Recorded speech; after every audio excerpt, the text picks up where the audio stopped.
Hello, everybody, and welcome back to another episode of At Home with Holmes. Thank you guys for joining us. Before we get into this episode, an announcement of a little passion project that Maddie and I have been working on. And if you know us, you know that we don't do anything without putting some actual intention and thought into it. Where we were a couple years ago to where we are now is not the same, and it's still not the same for a lot of different people. This project we created is Albertan jerseys, and it was because we wanted to pay homage to those that were like us and had a camaraderie in the hockey game for bread and circus and, you know, rooting for your team. But now we decided that there's a different team and there's a different mission that we want to root for. And we wanted to see if we could bring those two worlds together. And what better person that emulates this than the Sean Newman podcast, which is why we made him his own custom Albertan jersey, because he, being a former hockey commentator podcast, went from that to now hosting the Cornerstone Forum, of which we were just at, and we met a lot of new people there. Now he brings in and invites geopolitical analysts and financialists to talk about the bigger world beyond the bread and circus and to reinvigorate that camaraderie that Macy was alluding to. Not only did he really appreciate his custom jersey and recognize the message, but even Americans at the Cornerstone event, such as our guest, who we're going to be having on in a short moment, Tom Luongo. Yes, Tom Luongo is our guest for today, and he, being an American and appreciating the essence of the founding fathers of America and their fight for independence, saw the Albertan jerseys, recognized the Albertan message at the whole conference, and went,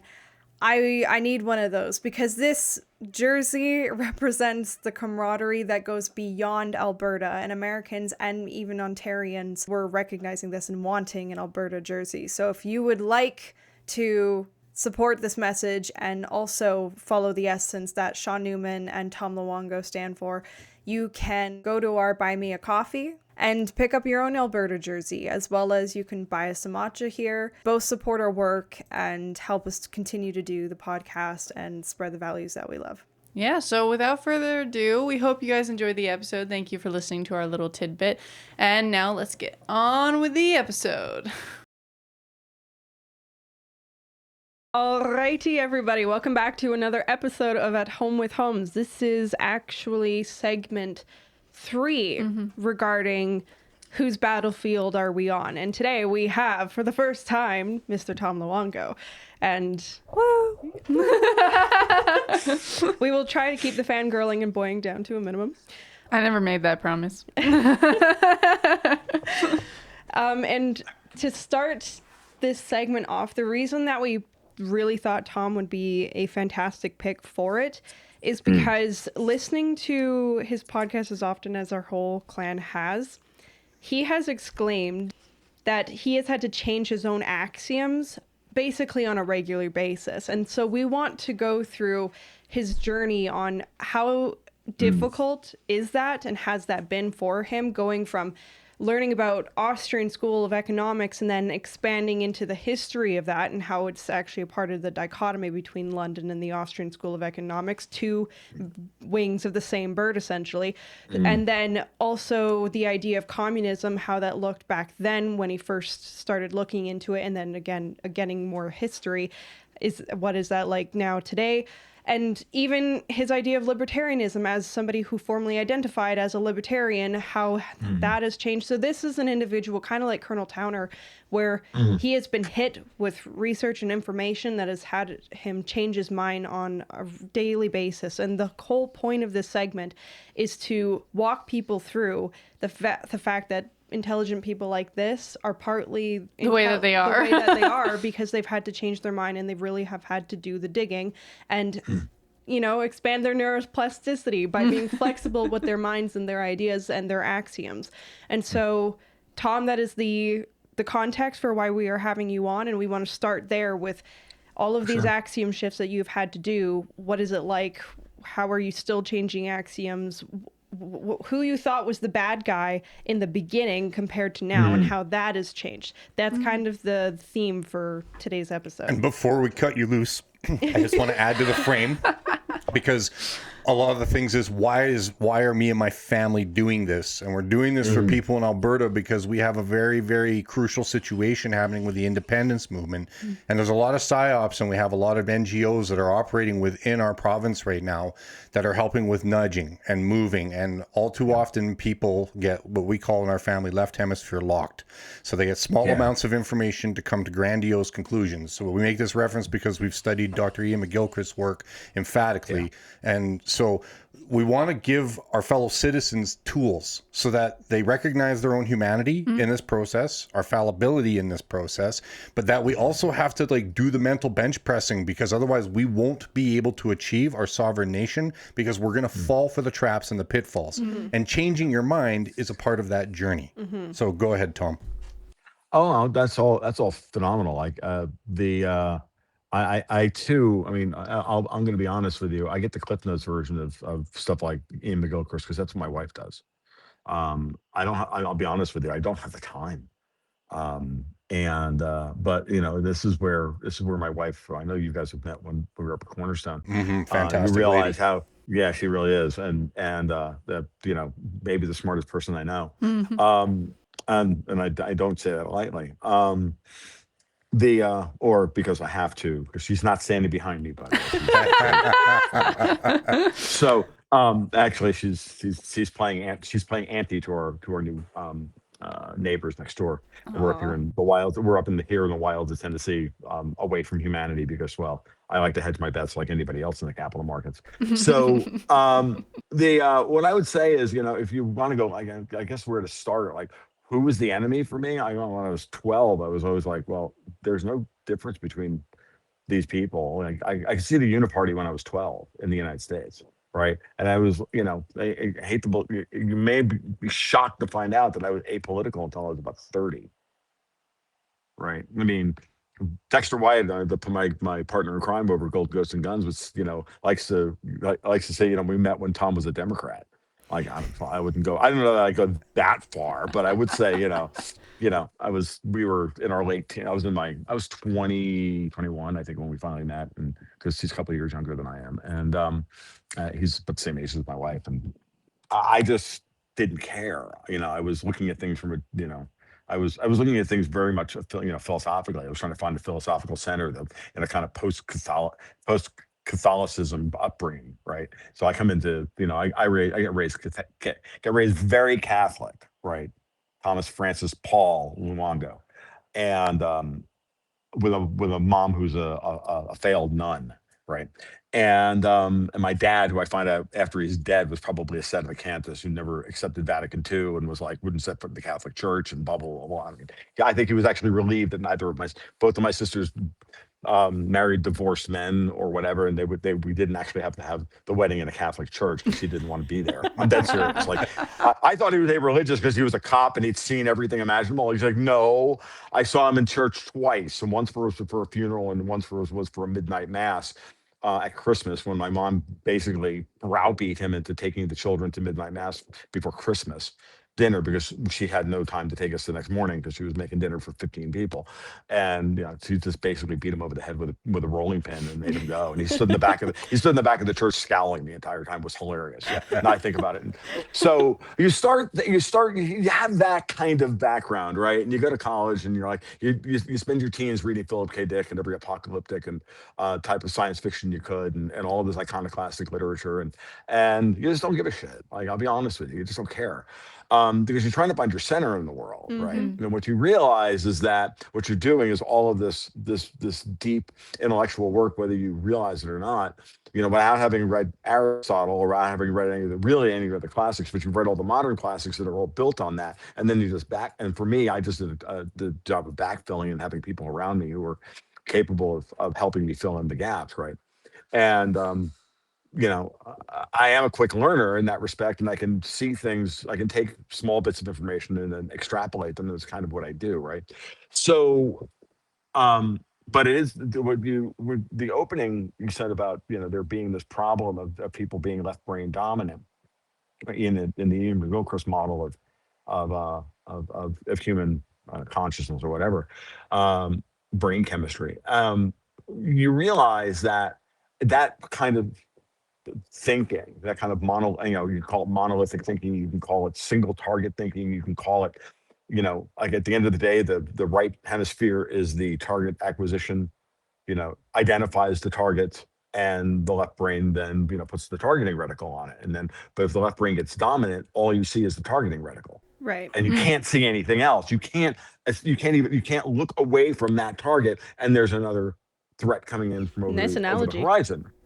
And it really is kind of the best way of looking at it. It's like, and being, kind of left eye dominant as a shooter, like that makes perfect sense, right? So, but that's it. You're focusing on one problem, and so what do we have? We have a bunch of people who understand this very well. The intelligence services are enemies in the world. They understand this very, very well, and so they use it against you everywhere. And now the question is, who's the enemy? And that's the journey we're all kind of on. And I guess to talk about it from that perspective, like, I first started going down this rabbit hole. I'm like, honey, I came home one day after taking the world's smallest political quiz, and I said, honey, I understand what our problem is politically. She's like, what? I'm like, we're libertarians. Because I took the quiz, and I'm like, well, yeah, this is what I think. And I'm like, oh. And then I started doing the research, and I'm like, yeah, I kind of believe in all this stuff. And I never really thought about, and I was like, oh, this stuff makes the most sense to me. And this was all post 2000 market crash, 1999, 2000 market crash. And I'm trying to make sense of what happened, right? Why I lost a whole bunch of money in the markets. And it's what led me down that path, and that became a very operative framework to wrap to create a new foundation from. The problem is like everything else over the course of time, if you want to be honest with yourself, and I was thinking about this morning, actually, I'm like, you know, um, I get a lot of pushback from people because I'm constantly like evolving into something else, right? I said, well, I never really wanted to be a bond guy. I never really wanted to know a damn thing about currencies. I didn't want to know anything about bond spreads or yield curves or any of this stuff that I talk about now. Monetary policy, are you kidding me? Like, do I really want to know any of this stuff? Because at a certain point, when you're reading Zero Hedge in 2011 and it all just reads like Greek, and you're like, I don't understand a word of this. It's just Swahili. It might as well be written in an alien language. And I'm like, and I think I understood like 4 lines of every article. And I'm like, yeah, I don't want to know any more of this. Like, this doesn't make any sense to me. I just want to buy gold, check out, chuck on collapsitarian, and wait for the kaboom, like everybody else, and then I got hired by Newsmax, and that wasn't working. What really happened for me was that wasn't working. And first year and a half or 8, 9, almost 2 years that I was writing for news and writing the first financial letter for Newsmax in the middle of a gold bear market, I want to be the gold guy. Well, this is not working. And at some point, you wake up and you go, okay, I'm either going to be right and then I'm going to be out of a job in 6 months. I'm going to go dig ditches for a living or do some other thing. And I had just worked so friggin' hard being unemployed, moving away from being a chemist to being what I was to doing that, and finally being able to work from home, be a writer, do all the things that I said I wanted to be when I was in my 20s. That was kind of like, oh, wouldn't it be great if, right? And I'm like, I don't want to do that. So I either have to level up and get better at this or fail. I chose to get better at it. And I chose to stop looking at things simply. It was funny. I have had Brent Johnson of Santiago Capital on my podcast a couple of times. And every time Brent and I get together, all we do is talk about our journey. We don't talk about what we think is happening in the markets or this and anything else, because Brent is a guy on that path, right? So it's almost like I become a mirror for him to talk about this stuff because I've been through it. I'm still going through it, and he's on the path of going there as well. And so it's fascinating to watch how other people get there. And so, it doesn't matter that he may not be in the same place that I am. He's on a path, whatever that path happens to be, right? And for him, it's, the dollar's not going anywhere. Martin Armstrong was right 15 years ago that the core economy is not going to fail in a big monetary spasm. No, the capital is going to flow towards the core economy, not out to the hinterlands. Like, it's not going to Thailand, folks. It's coming to freaking Wall Street, like it or not, right? Because the infrastructure is there, the system is there, all of that stuff. So then And I have to credit, and I'll say this very simply, I have to credit the mostly unseen hand of Dexter White over all these years of constantly error kind of course correcting me when I get out of phase. I go down too far, and he yells at me all the time. He's like, you do a lot too much single factor analysis. You do too much singular narrative analysis. If this, then this, and if this, then that, and then this is going to lead to that, and this is going to lead to that, and that's going to lead to that. Syllogistic Now, thinking. yeah, it really is, and and I'm good at it, and my instincts and my instincts are really good, and sometimes I'm spot on. I would say more often than he thinks I am, because we argue about it all the time, right? I go, no, no, no. My spidey sense, my childhood PTSD of having emotionally abusive parents and all the rest of it. I can see these models, right? I can see these things operative in the real world. I take what London and what Davos, I take it personally because it just looks like my mom all over again. I hate to say this, like, you know what I mean? It really does. I mean, you asked, folks. I'll go there, right? Because I've thought about this long and hard. I'm like, why am I so good at this? I'm like, oh, I know why. That's why. Because you didn't get your needs met when you were when you were 6. Like, it's not that tough, right? Um, and but you get a sense for it, and then there's that driving need to want to do the right thing by the people who you are responsible for, right? And I take it very seriously that the people who pay me money every month Right. to do what I do, and to have this privileged life of being able to be me and get paid for it, I take that very seriously, and so for that reason, I owe it to them to give them my best every time I walk out the door, even if it's a day where I don't want to give them my best, right? Like that's our responsibility when we go to work every day. I learned that work ethic from the time I was 12, and I had, I'm typical Gen X. I had a paper route at 12, right? I was working as a dishwasher at 15 while still going to school and Eight doing years dance. old, I was And picking up golf balls, so I there know. you go. Exactly. Right. Picking up golf balls. I took my brother's paper route when I was 12. Right. And I still had to mow the lawn because I was the youngest of 4. So everybody else got to skate after only having to mow the lawn for 2 years. And I had to mow the lawn for friggin' 10 years. You know what I mean? Like I still resent it. Right. Until at some point, at some point, my dad retired from the police department, and right around the summer of like 83 or 84, when he was home all the time. He would just go out, he'd start like picking up the lawnmower to go mow the lawn. And I felt bad because I'm like, that's my job. Right. And he's like, no, Thomas, don't worry about it. No, Sam, it's okay. I want to mow the lawn. I'm like, what? Yeah, he's like, yeah, he's got nothing else to do. He's retired from after, killing himself for 25 years in the streets of New York. He's like, oh no, mowing the lawn is great, dude. You get to see it on his face. Like, I get to mow the lawn now. This is fun. And I'm like, okay, I'm going to go fuck off and go, play music with my friends. He's like, have fun, have a good day.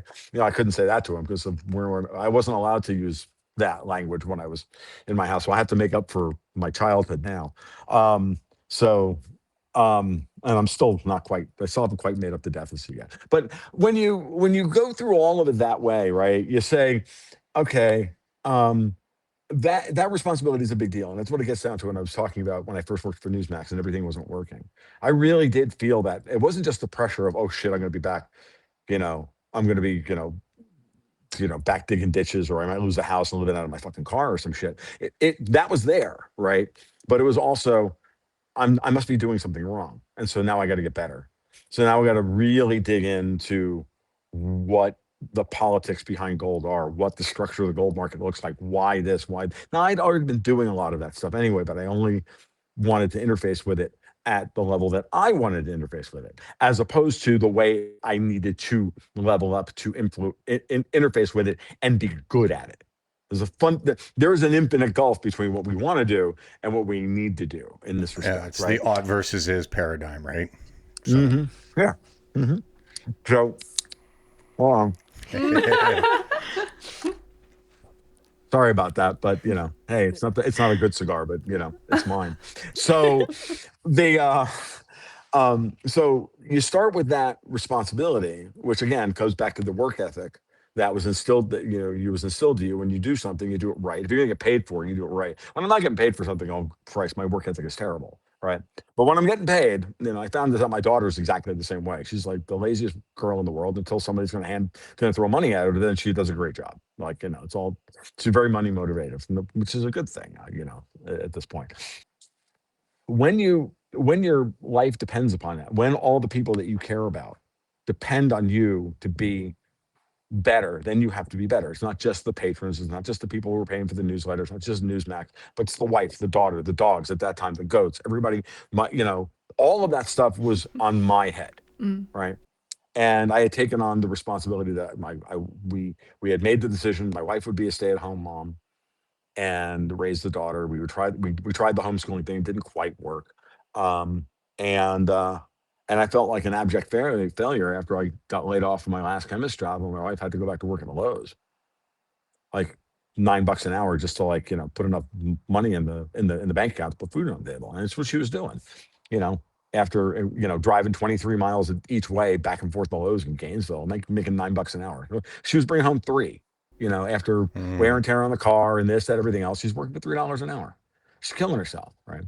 And while I'm making like 10 grand a year trying to become a writer, it was awful. It was just awful.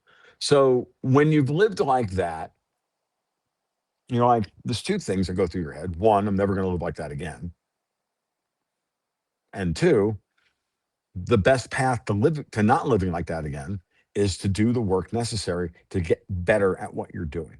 And so, the last time I talked to Brent, and I was talking to somebody else about this, right? I think I was talking when I first met Colonel Watkins. She had the same thing, or no, it was Susan Kokinda. When you start down this path, if you're honest with yourself, you can only wind up with all roads lead to London. It could start in America. It could start with the CIA. It could start with IRS. It could start with the Federal Reserve, as it did with me. And it can go to, okay, now it's the neocons, and now it's this, and now it's that. Okay, next, and then the Russians are the good guys because America's the bad guy. A lot of people are still stuck in that framework. By the way, that framework is not working right now. And everybody who's against the American empire of chaos, right, is the good guy in that kind of, if not A, then B, false dichotomy of geopolitics. And that, my friends, is the biggest psyop of them all. That's the main mechanism. Keep everybody in false binaries, which then puts them into targeting reticle mode, not into threat assessment mode, takes them out of threat assessment mode, and has them only looking at what they have now identified as the threat. Now, one could argue that I'm doing that right now, having to keep saying all roads lead to London and seeing London behind every corner, right? Like I don't see reds under my bed anymore. I see limeys, right? But until somebody shows me, or until that is no longer operative, until that is no longer explanatory about what's happening, I'm going to keep running with that. Because the biggest thing I've noticed is that every time you try and talk about a particular thing that you're not allowed to talk about, that's the thing. That's the heuristic that I've used over the years to lead me to where I need to go. Because the political instincts have always been there that these people are lying to us, right? And that they're trying to cover up what it is that they're actually trying to do. And so when you think of it, when you have that in your head and you've got a singular person to bounce ideas off of, like Dexter White, you realize you're having a conversation with your friends and the world that's fundamentally stranger than most people have ever had in their life, right? And I mean this sincerely. It's like when we started Gold Ghosts and Guns, I said, I want to do this because I've already proven that I can do it over at Newsmax. Why don't you give me a hand with this and we'll just monetize our conversation that we've been having for 30 years? And he wasn't convinced, but he wanted to give me a hand because I was flat on my back at that point, right? Because he's my friend and he's a good man. Then we look up one day and we went, holy shit, it's working. Now what? I'm like, now we do our best to protect it and build it and protect it and build it at each level and remember where our threats are and while we look for the new opportunities. Now, we're terrible at looking for new opportunities because all we really care about is the truth, right? So if we were at all confident about saying anything else, that like goats and guns would be 10 times the size that it is today. It's not, because we choose for it to not be that way, because we'd rather not be beholden to anyone money wise, other than the people that who pay our bills, and we know who they are because we can look at the list every month, right? And know that we work for them, and we even know that some of them hate us. But you know what? As I said the other day on the market report, their money still spends. Just like people who subscribe to Rush Limbaugh for years, or to this, or to Glenn Beck, or whatever. How many people gave them money because they hated them, because they wanted to know what they were trying to say? Now, how many people tuned into Rush Limbaugh? How many liberals? How many shit libs? How many commies tuned into Rush Limbaugh all these years because they hated him? I mean, he didn't care. He's like, this is great. They boost the ad spend, right? My CPM rates go up, and I get to buy better cigars. And Rush understood this. Dexter understands that. And sometimes I go out of my way to make people hate me because it's just bite me. It's fun. No, not kidding. Stirring the pot. So what's an example where you actually found yourself because to give an example, just a little backstory for the clan is like March 15th, 2020. Okay. This date is coming up to the 6-year anniversary for my family. My birthday's on the 16th. So every time I celebrate my birthday, it's celebrating the fact that the world turned to shit and I didn't know where I was on the map. I spent 17 years working the iron. So the drilling rigs and understanding the energy scenario. But even right then, it's like you can be in an industry for 17 years doing right by your family, trying to do the honorable thing, knowing that Connor McDavid was coming before Connor McDavid was born, like that kind of thing. Because hockey was my shtick. But this is all this, and then you find out that all of this is bread and circus. All of this has you looking left when you should be looking up, like never mind to the right or to the left. So we started on this journey, but one of the first things that had to come out of my mouth was an apology to my family, because when you're charged either by nature or by God or however you would like the mantle upon your shoulders, that terrible patriarchy, you're in charge of protecting your family, and you're in charge of standing in the gap, strongman, so to speak. So when I realized, like, even though I had street smarts and I'd been on the rig, so like I'm a metal meets the meat guy, and then you realize you don't know where you are. The first thing out of my mouth was, first I had to admit, oh my gosh, I don't know where we are in this grand scheme, because my family made a decision for medical reasons not to be messing around with these experimental shots. And all of a sudden we weren't a part of society anymore. Like I literally got this family that's now ostracized, and because of the control grid that was trying to come down with lockdowns and yada, yada, yada. So an apology was one of the first things that came out of my mouth to my family. And then I said, but now, like, the fool me once, all right, shame on you, fool me twice, shame on me. I now need to understand where I am on the map. And that's what helped inspire and lead the family. But and so then everybody started playing around. Like we went through the international dark web, and then now you guys, the dork web. And it's like, so we're doing this thing, and we're trying to crush all this information and find out where we're on the map. One of the things that ended up evolving for us is we try to move forward, sifting through all sorts of different commentators, reading tons of literature, listening to hundreds of hours of podcasts, subscribing to who we can. And realizing, because we're on the ground, like we're physically involved in things to do with the reality of politics. We're a part of, like, you know, all sorts of 3-letter organizations to help and to try to move the ball forward in the culture war and in the way thinking goes on. And one of the more honest dynamics is it's not necessarily what you don't know that can harm you. It's what you know for certain that just isn't so. And when that all of a sudden leaps upon you, there's a humility factor that ought to come into a person's mindset. That is a right hemisphere proclivity, the ability to actually say sorry. The left hemisphere not only won't do it, it can't do it. So where did you find yourself, where you found yourself running into that wall and realizing I have to pivot, like this whole direction that I've done for me and my clan? Or like maybe at one point you're like, yeah, China's the enemy. Oh, no, maybe not now. Or, oh, man, Russia, commies. Everywhere it's commies. And all of a sudden you're like, oh, well, maybe the whole idea of commies isn't that thing.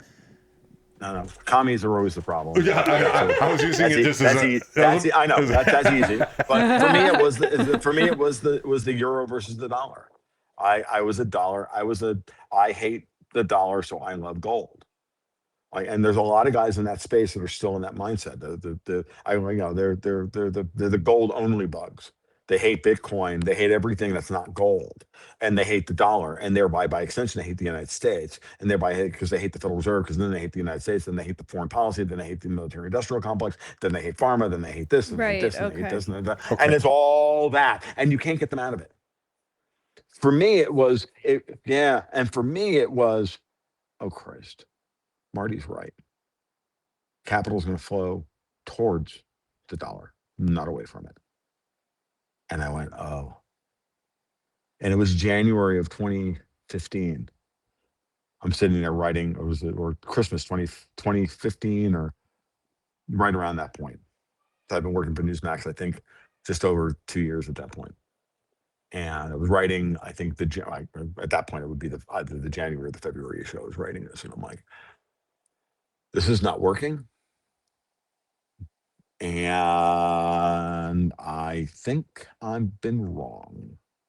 And I immediately went short the euro. And I went along the Dow. And in a very kind of rudimentary understanding of what Marty was talking about. By the way, those ideas are still very, very prominent in my portfolio management schema, which, when it comes down to it, I don't like to bust my hand, pat myself on the back, but dudes, we've got a ridiculous return on our model portfolio in the newsletter. It's ridiculous. I, but if you're directionally right, it doesn't really almost matter what stock you pick in the field. If you pick one of the top 5 in the field in that sector, you're going to make money. If you're going to be long oil for whatever reason, pick one of the 5 majors. It doesn't matter. You pick the one you like the best, and then just when you do is you tell people, like, this is my argument. This is not this stock versus these other 5. This is what I don't do as a newsletter writer. I don't do that. Right. This is the way we're trained to do it, but I don't do that. What I'm trying to do is teach people how to think about how to invest, how to evaluate geopolitics, the global macro situation. And this will all bear in just a minute. And then teach them how to fish as opposed to giving them fish. Mm-hmm. We're taught to give them fish, right? And be leaders and give them fish. We're taught, just like politicians. We're in charge. We're the philosopher kings. We have the secret sauce. We have the code. You don't. Here's what you do. I was taught to do that. I clashed with my first editor at Newsmax because I kept not wanting to do that, because I thought that was stupid. I'm like, I can't tell people to do that. I have to tell them, well, I know that there are old people and young people and middle-aged people reading this newsletter. The old people should be getting out of this position. The young people, they can let it ride and they can double down on it. They can do whatever. Like, where you are in your life matters. One size fits all, long, short, is stupid. It's a false dyad. Again, nothing worse than a false dyad. For me, the plasticity has always come from being able to see the world from multiple perspectives. I've talked about it in terms of board gaming. I've talked about it in terms of being a chemist. In terms of being able to put forth ideas, put forth hypotheses that have nothing to do with me personally. This is a thing. Here's some data. Let X equal this, let Y equal that, solve some equations. Or I think these are the operative pieces of the puzzle. Let's generate a hypothesis, test it, and see if it's any good. Now, you do this in markets by creating models and then back testing the models, and then see if you can make the trade make money for you. It's a very simple process. Same thing in chemistry, physics, metallurgy, whatever. Same thing. You create a hypothesis, and if it fails, you don't look at it as a failure of you as a person for not being able to have been wise. You are not wise. You're stupid. You know you're stupid. Otherwise, you wouldn't be putting forth a hypothesis to test to try and illuminate and get more truth. Well, if that's false, therefore, I can take that off the board. Now I can take all those variables and I can get them off the board, right? Now let's focus on these variables. We get rid of those. That's good. That's not a bad thing. That's a good thing. Failure in science is how we learn anything. Um, and that's what science is, the process of illuminating and backtesting and falsifying what you think you know to be true. And again, it's what you think you know to be true. Keep that in mind, and you'll never go wrong. Never say, I do it every once in a while especially at times like this, when everybody's like crashing out and everybody's just like, you're wrong, you're an asshole. Trump's owned by the Jews, and you're like, no, you know what? Fuck you. I'm right. You're wrong. And in 3 months, you're gonna be coming back. "Oh, shit, Tom, you're right." I'm like, yeah, I know. It's okay. It's okay. It's okay. Pat him on the head. Sometimes you pat them on the head because they were douchebags, and sometimes you go, "It's okay, man. I get it. Everybody crashes out. Everybody makes a mistake. Depending on who they are, depending on how much value they have to you. If there's some rando on Twitter, I don't give a shit. But if it's my good friend Alex Craner, who I argued with bitterly during the 12-day war last year, I don't treat Alex badly. I go, I think, yeah, it happens, man. And on this particular moment, I happen to be right. And in some other moment in the future, you're going to be right, and I'm going to be wrong. And I hope I get that same consideration from you, because I can't. In some ways, what you're saying is, I can't do this without you. I can't go forward putting forth hypotheses to figure out what's going to happen next if I don't have people around me who I can bounce ideas off of and have the courage to be wrong in front of. Right? And not have them reject you outright. It's why it bothers me deeply when I watch people who are friendly to my face and then, for example, ghost you because you go in a different direction than them. Robert Barnes. Robert Barnes is one of them. The Mises Institute is another. I hate to say it, but right now, my friend Pete Canones is doing the exact same thing over the Jews.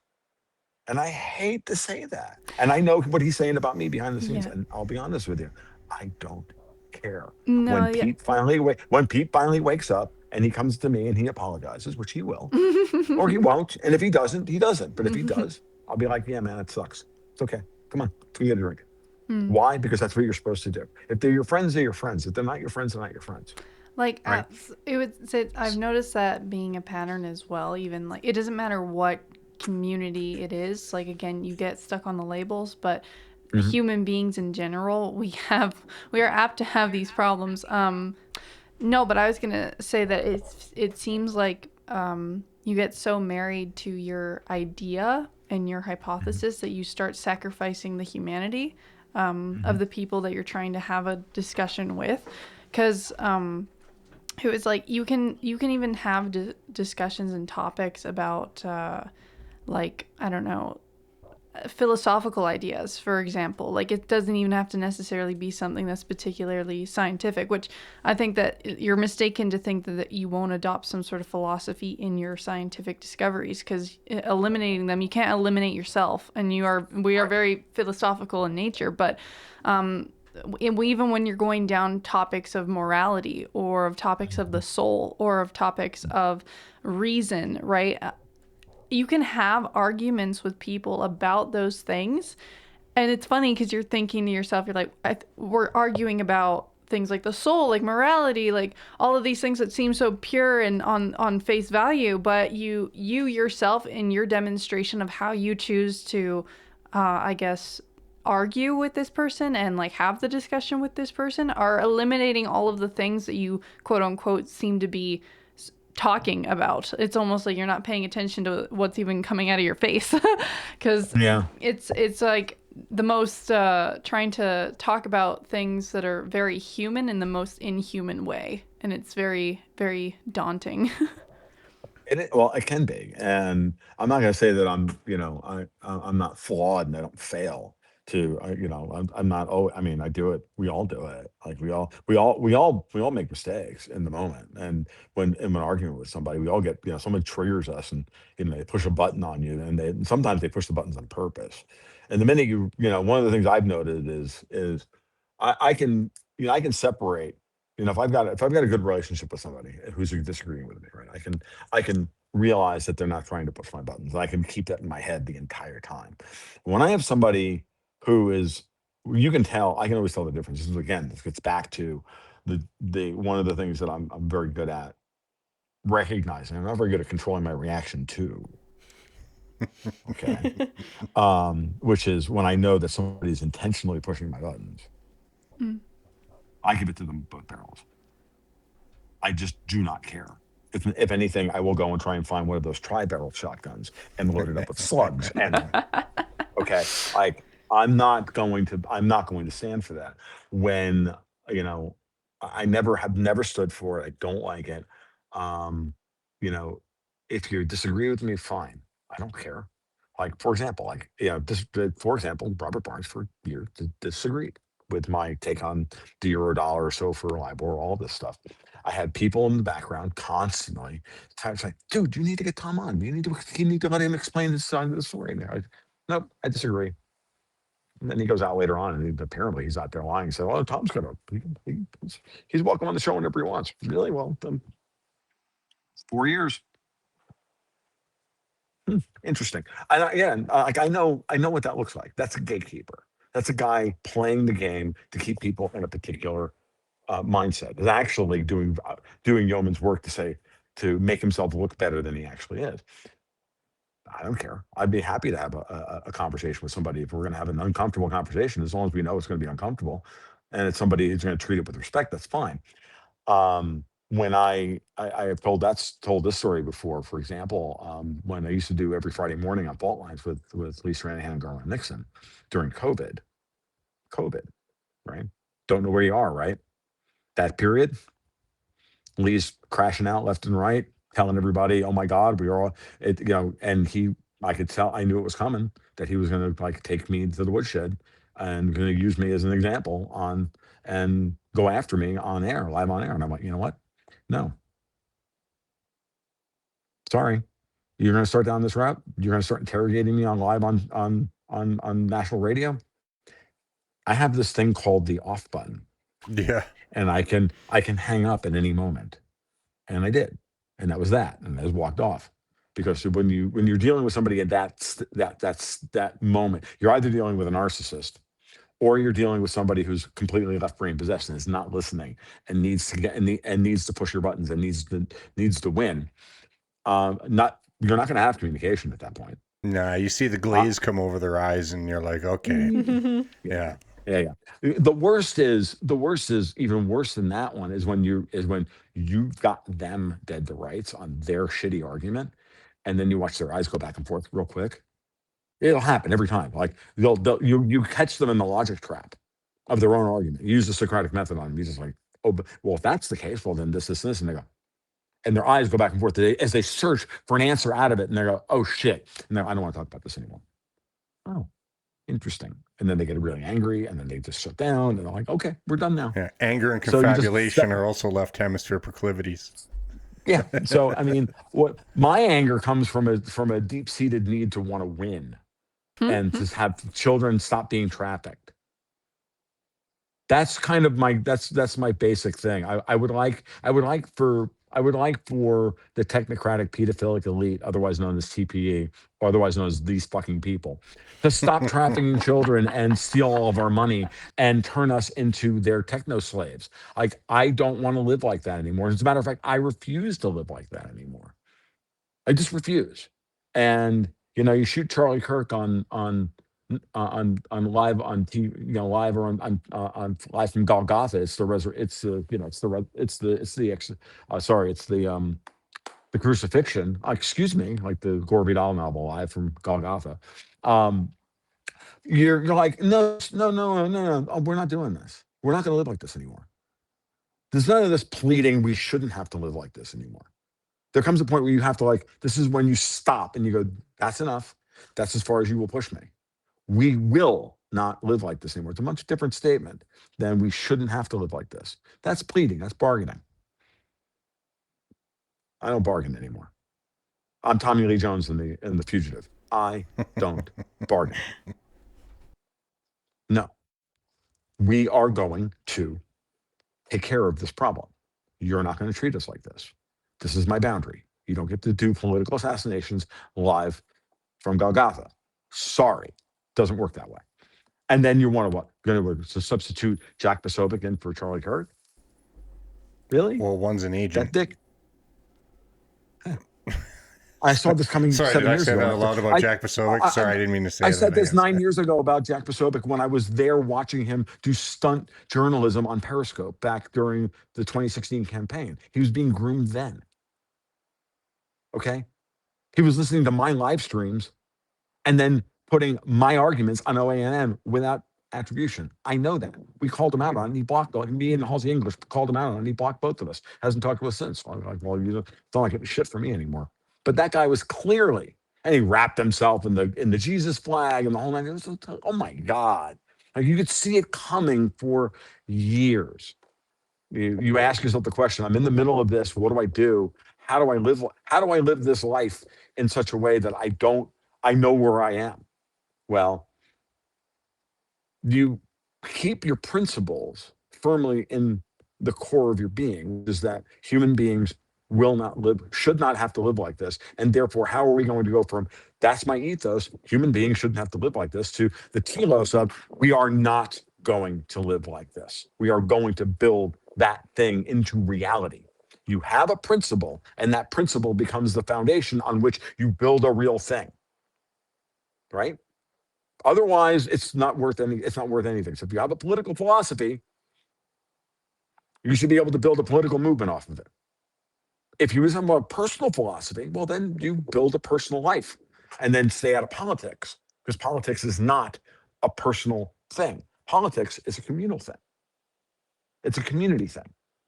You can have your individuality within the community, but you have to, you have to live, you have to do the thing. You have to, accept the fact you're not in complete control over how these things work themselves out. That's why my vote for Donald Trump is not a contract. That's why the whole "did you vote for this" bullshit on Twitter is nonsense.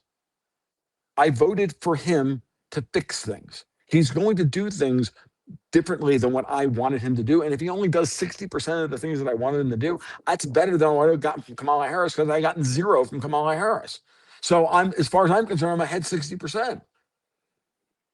Okay. It's tactics and strategy. It's not a personal reflection. Right. And the point of all of these psychological operations, especially COVID. COVID was then turned into a thing where you were either on the good side or the bad side of civilization. But it's no different than like saying you hate public education because the kids don't get educated. What do you hate children? I used to argue with shit lips in Right. Gainesville about this all the time, and they would immediately go to, "Oh, you hate children." No, I love my children so much I don't want to put them in the public school.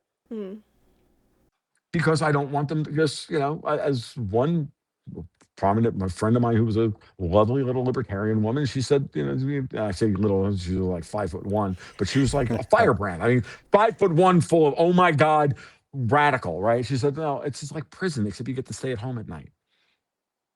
That's all public school is. I'm like, I love you. It was brilliant. It was a brilliant distillation of what it was, which was that you get to go to indoctrination camp for 6 hours every day to separate you from your parents, separate you from your community, separate you from your religion. That's what I recognize this in public school in like 8th grade. I could see it. I just could see it. That didn't mean that I still, that I was still Catholic, because I wasn't, right? But I also knew that they were running an operation on me to try and turn me not Catholic. You see both of those things happening at the same time. I'm like, oh, I'm not playing your game. I may wind up in the same place that you want me to wind up, but I'm going to wind up there with different reasons and with my boundaries intact, with my sense of self intact. And then and that's how you can see through the bullshit and all the rest of it. So realizing when you hone those types of, for me, honing those skills over time and getting positive feedback from your bullshit detector, or whatever you want to call it, your ability to identify abuse as it's occurring, and you can apply it to all external forces around you, because, well, that's what you get paid to do. That's the job. And that's what people expect of you. And yeah, it might take 80 hours a week, and it may destroy your social life, and it may destroy your home life. It may destroy everything else about your life. It may destroy your health. But hey, you're good at that. No, you bring up Okay. two very, very. First of all, I mean, the idea that you just brought up, looking at the BS meter, looking at propaganda past versus as it's happening, two different things. Because you can be a history buff and you can look at all those things, but if you can't identify it in things today, what's the point of it? You got to be able to apply whatever model that you're studying with. You got to be able to apply it to other things and see, does the model still hold as I apply it to here? And if it doesn't, maybe the model is flawed. So, I mean, looking at that in time, that's a very good application exercise people can do. And then another thing you said was you looked at Trump and the voting system as a ratio of outcome. And that to me makes sense. Me and my family, we talk about the 4-to-1 rule, and it's basically the idea of, like, 4 parts truth to 1 part lie. And it's basically just acknowledging kind of what you said about the Catholic thing, that 2 things are happening at the same time. You can get any podcast that you've ever listened to, any news outlet, you got to be able to look at it and go, okay, just assume, and this is the smart thing, this is probably the right thing to do, is that there's going to be something true and there's going to be something false. And then if you try and pinpoint what those things are, and if you can't, that means you gotta expand outside of just the podcast you're listening to. If you can't seem to pinpoint inconsistencies, that means you don't have enough data yet in order to pattern recognize. So you need to listen to a couple more pundits, a couple more podcasts, or a couple more articles. That way you can start, because there are always inconsistencies. So your job, and your job is to find the consistencies and the inconsistencies.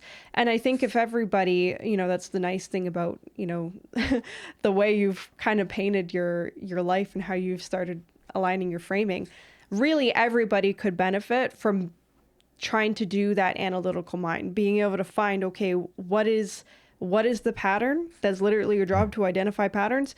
And you just happen to apply it to money, geopolitics, narratives. If everybody can start doing that and exercising, okay, what's the pattern here?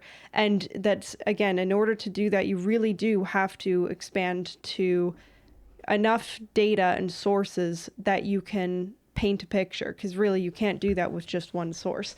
So those were 2 things that were very prominent, because even here in Alberta with the whole, you talked about the morality of, what people don't want, what people don't like seeing, what we won't stand for.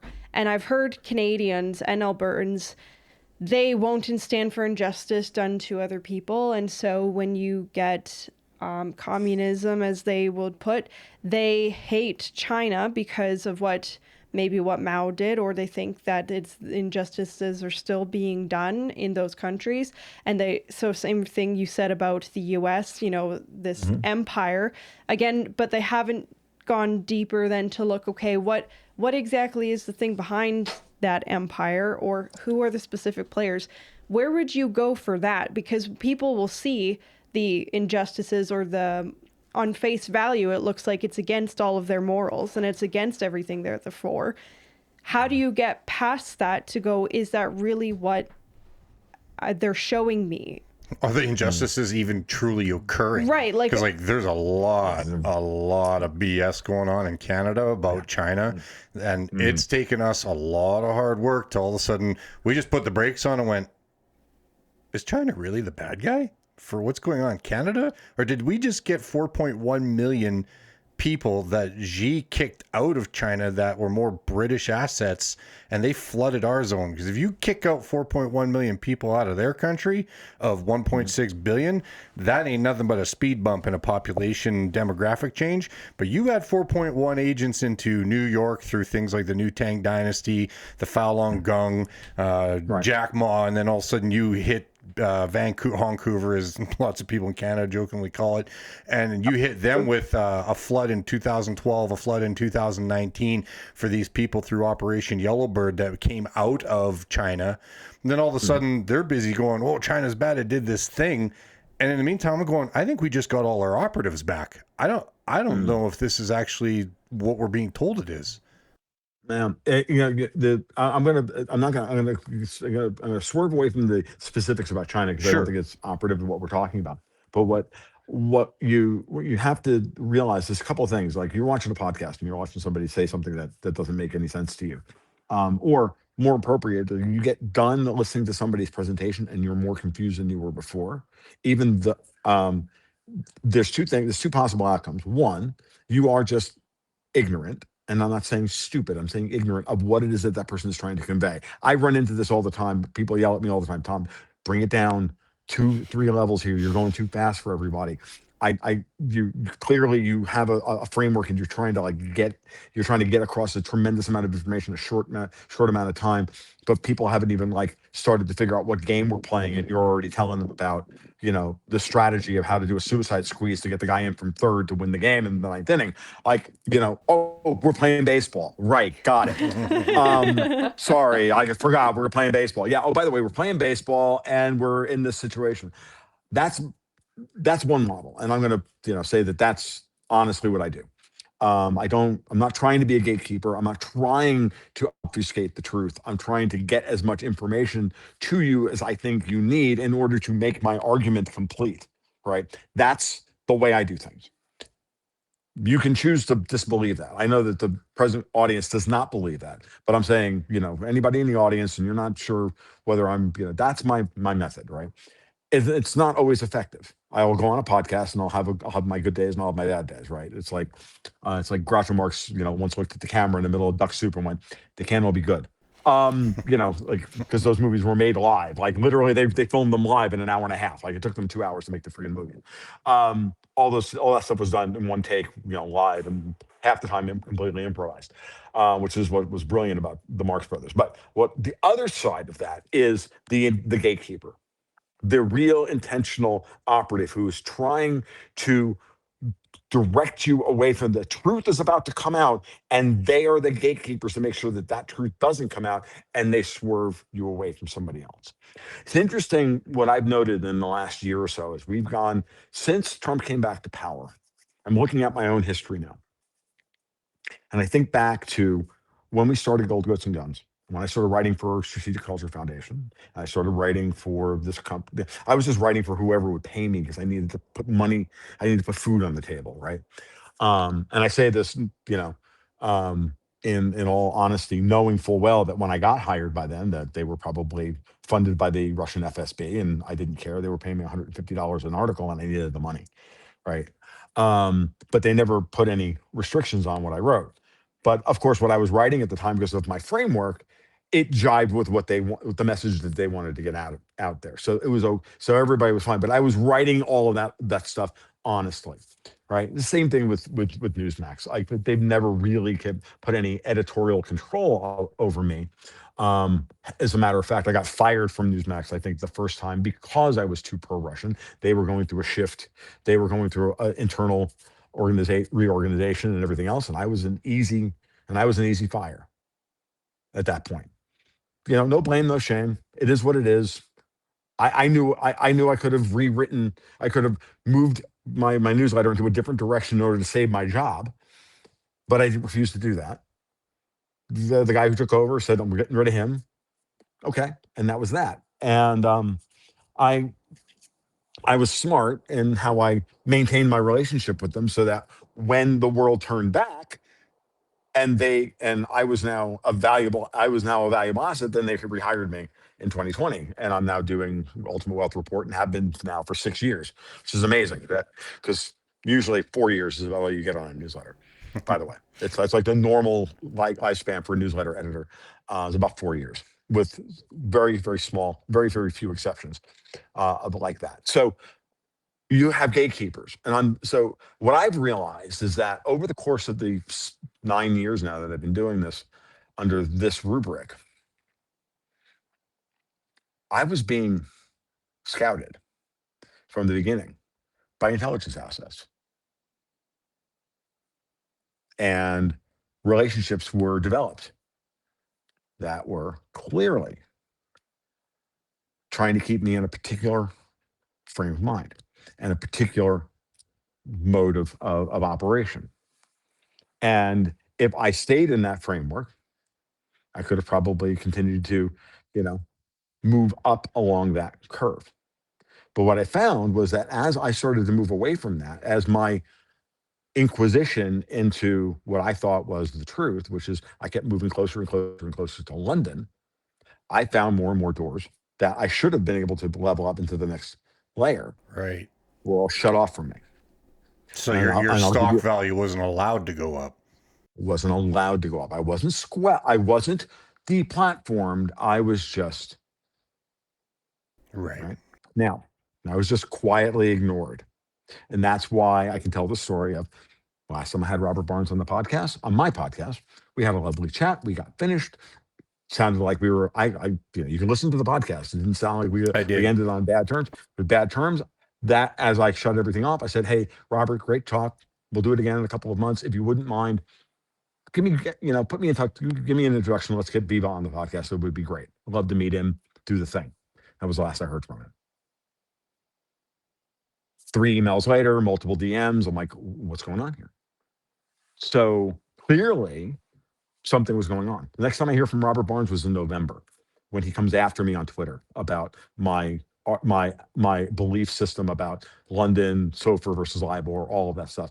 Doesn't @tag me either. Somebody finds it, posts it over to me, and I look at it and I'm like, oh, you cocksucker. Right. Okay. Now, he's only one example. I have about 4 or 5. Okay. Of the early patrons who were involved in that I now suspect were that. Because guess what? Robert Barnes. And I wouldn't have thought of any of this if Steve Bannon wasn't in the Epstein files. Right. But I always thought about Steve Bannon going, well, what's Navy intelligence? Always Navy intelligence. But I never really thought about it beyond that. Matthew had done some great work on him. We knew about him way before that, but yeah. Right. Well, see, after Bannon crashed out of Trump 1.0, I just didn't give him any. I just literally didn't give him a second thought because I was like, who gives a crap about this fucking slovenly guy? What do I care? What do I get? What do I care about this? Why would I even care about this guy? Right? Because he's like out there doing his stupid thing and whatever. And no one. But it was really obvious what he was doing. So what you realize is that as you go through, right, you start realizing at a certain point, it all becomes kind of like the Borges story, The Lottery of Babylon. If you've never read The Lottery of Babylon, everybody should. It's only 4 pages long, and everybody should read it because it's about reality. It's about layers of reality. It's about the layers of surreality, about how deeply a society can be subsumed and consumed by the psychological operations of trying to guess what is and is not a psychological operation. In the story, it's this lottery in the city of Babylon. The story goes, it's all about the lottery, how the lottery took over the entire city state of the society, and that everybody played the lottery to win the prize. And then they were like bored with just winning the numbers every week. I guess the right number, I get the prize, right? Then they got the people of Babylon got tired of this. They weren't getting enough of a dopamine hit, to put it in modern parlance. They weren't getting the dopamine hit. So then everything had to get more esoteric. The prizes had to get more esoteric. Eventually, the lottery itself became this thing that only existed in the shadows, and it was just out there. And then and eventually good things would just happen to you. And oh my God, did I win the lottery? And I didn't even realize it. Because everybody played the lottery, so everybody was in the lottery, and eventually the whole thing just becomes this great, it becomes the entire society becomes subsumed by the lottery, and everybody doesn't even know what it means because they can now justify everything as being a part of a lottery. Read the story, you'll understand what I'm getting at. It's a perfect metaphor for where we are now. Is everything a psyop? Is everything just another? In my life, everything now is. And if that's loud, let me know. I don't know if Did you get some wind or is it the rain? No, we got rain. The rain is coming in, so I may have to move. Yeah, we could hear it. Okay. Yeah, it changed. We'll do this. we'll do this. I'll just move inside, and I'm gonna try not to show off my style in pajamas that I'm doing my podcast in. So the point being is that, when you realize that that's where you are, right? That we're living in a world now that literally looks kind of like the lottery of Babylon, right? That we've got all these people running around, running operations, being gatekeepers. We can't tell what's real and what isn't anymore, right? We all, again, going back to where are we?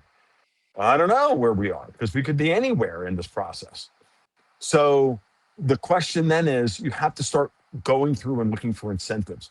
Who has the incentive to produce that particular piece of information that's being placed in front of you right now? Mm-hmm.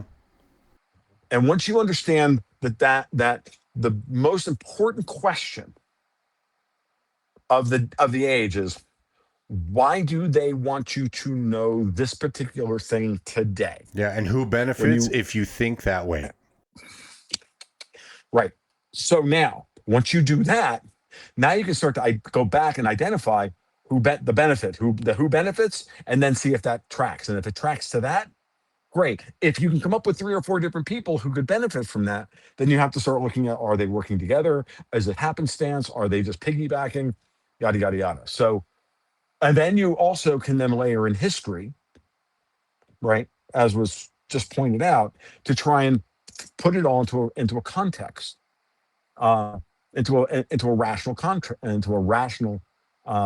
context, and go, oh. And when you do it that way, when you do that, and you're of course working with fungible data, you're not working with concrete data points. We're not working with functions here, folks. We're not working with f of x equals x squared minus 2x plus 3. We're working with f of x equals fudge factor plus this plus fudge factor plus that plus fudge factor plus that across 4 or 5 different dimensions. Yeah, and the zone gets And they're flooded all too, right? So right. And then on top of that, it's actually a differential equation set where there's 5 of these and you're trying to solve for, the answer.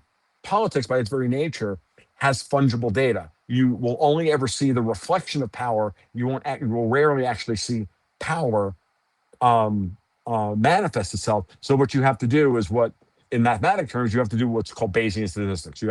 I have a probability field here. I got a probability field here. I got a probability field here. We put them all together. And the way I described it the other day is, and then you just watch for the intersection of all those fields, and then you see where you can come up with. Or another way of putting it is, you've got 30 different vectors. I'm playing this angle, you're playing that one, and I'm playing, London's doing this, the Russians are doing that, the Chinese are doing this, Trump's doing that, and solve all of that in the big vector dot product, matrix of vector dot products, and you go, whoa, it's that one right there. It's that vector right there. And that's the way I've begun to really think about this stuff. And that's been my journey away from what Dexter White used to, would yell at me about it, like, you're doing the movie script thing. Don't stop doing the fan fiction movie script thing. yeah. Like, from this to this to this to this to this leads to this ending. We beat the bad guy, move on to the next, chapter 2, right? Yeah, that's a really good analogy. Looking at, fungible functions and just pinpointing, and not even calling politics that is very, very accurate. Because even with this whole Iran stuff going on, everybody is trying to figure out what's going on, and then you get stuck in the fog of war and people are trying to pinpoint. But that is a micro version of what everybody, and I really do mean everybody's trying to do with the who are they. Everybody's trying to pinpoint who's the cause of this thing. They're always trying to get down to the center, and that's not necessarily a bad thing. But when you understand that most things, especially when it comes to complex systems, because of how many vectors there really are. And so finding yourself, if you're trying to, when listening to a podcast, or if you're finding yourself wanting to identify, pinpoint, target, as Dexter would say, the bad guy, whoever they are. Right.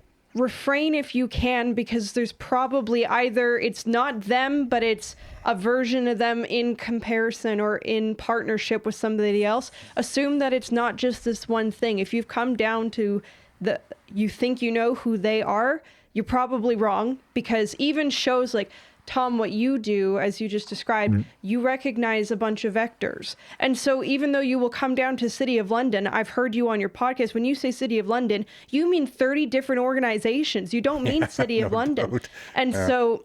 I mean, a system that it represents. system, exactly, the system. And that was what Alex Craner was talking about too. Whoever they are is a system. And so our job is, when you think it is someone or some government, you really have to broaden it and go, okay, it's probably not that, because of all the other complex things that you are not accounting for. And that's something people should do also when looking at their information. So if you're watching a podcast, maybe the person you're listening to thinks they know who the bad guy is. Who are they calling? When this question of the segment is, whose battlefield are we on? You'll notice that on the third episode, we're not exactly identifying a singular battlefield. What we're doing is what you said you do as a living, Tom, and that's giving people the thought and the tools in order to identify all these other things. So it is not, so even this segment, last one with Alex, because, it's not that we don't also have our bias. If we're going to call something the enemy, our clan, as people will know, because we really put our hearts on our sleeves, we're going to point to your own brain and say it's yourself. You're your own enemy. Conquer that enemy. It's the one that's closest to home. But so there you go. There's our bad guy. But you should do this with the news, with the book you're reading, with the movie you're watching, as you guys like to do with Dune. And then same with the podcast that you're listening to. Everybody's going to try identify a bad guy or whoever the cause is. And so all these questions that you've painted is to then take in all those other factors, because most things, especially like politics, geopolitics, the financial system, they are functions. They are and so it's very easy to blur and then be ambiguous. And so don't get specific in an ambiguous realm, of which complex systems, of which the world is. It's an ambiguous realm. So if you can avoid those specific targeting mechanisms in a world that's really not that small, you'll probably be better off. And those are some really good thinking exercises people can do. Yeah, it really is. And I think I said at the outset, I didn't want to become a bond and currency guy. Yeah. Right. I still don't consider myself an expert in plumbing. Other people do. I don't. It's only because I'm willing to, having got myself dirty, just dirty enough to wallow around with the pigs in the trough, to go, I think I understand some of this stuff.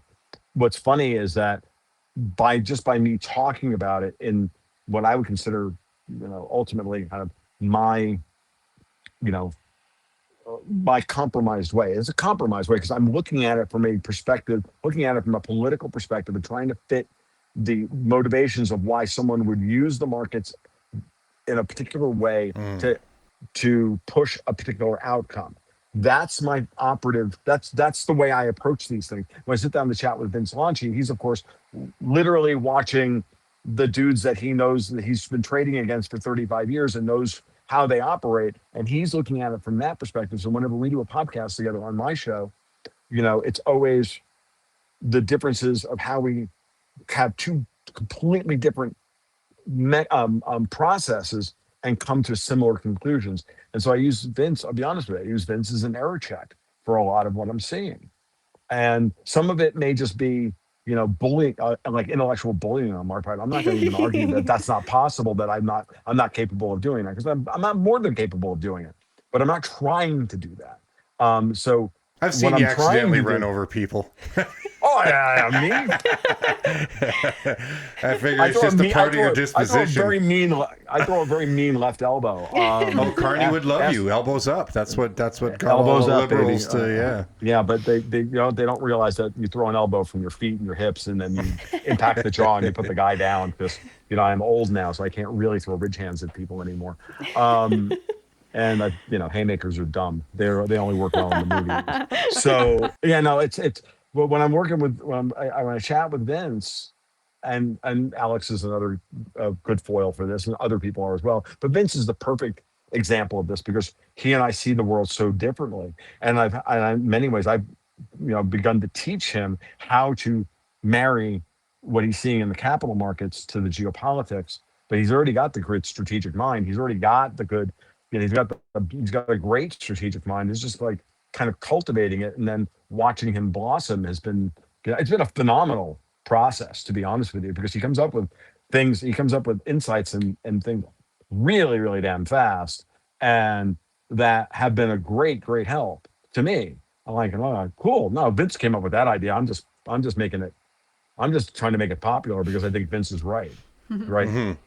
And I don't care. And and at the end of the day, that's the other thing that I really do. I'll never pass somebody else's work off as my own.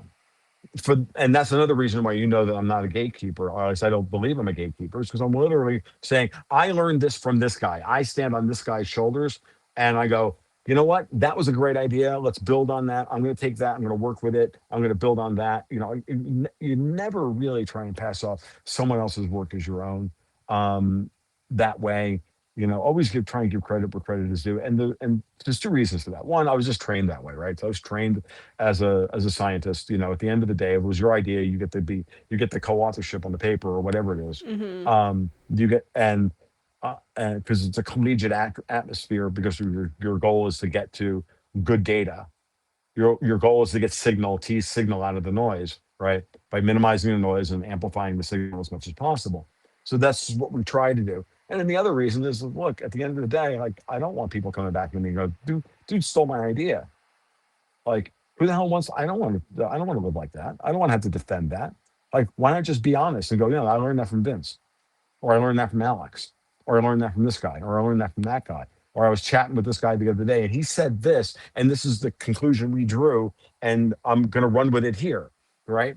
And that way, not only do you and so much of that is to take the time to remind people that, as much of as much of a fucking bully as I can be, and as much of an asshole as I can be, I'm trying to be as humble about this stuff as possible. We're trying to find the answer. We're not trying to, I don't care who gets the credit here. Like, I've had people come back to me and go, dude, he's like stealing your work. I'm like, I don't care. I'm glad he listened to the podcast. I'm glad he was convinced by it, and I'm glad he's promulgating it. Mm-hmm.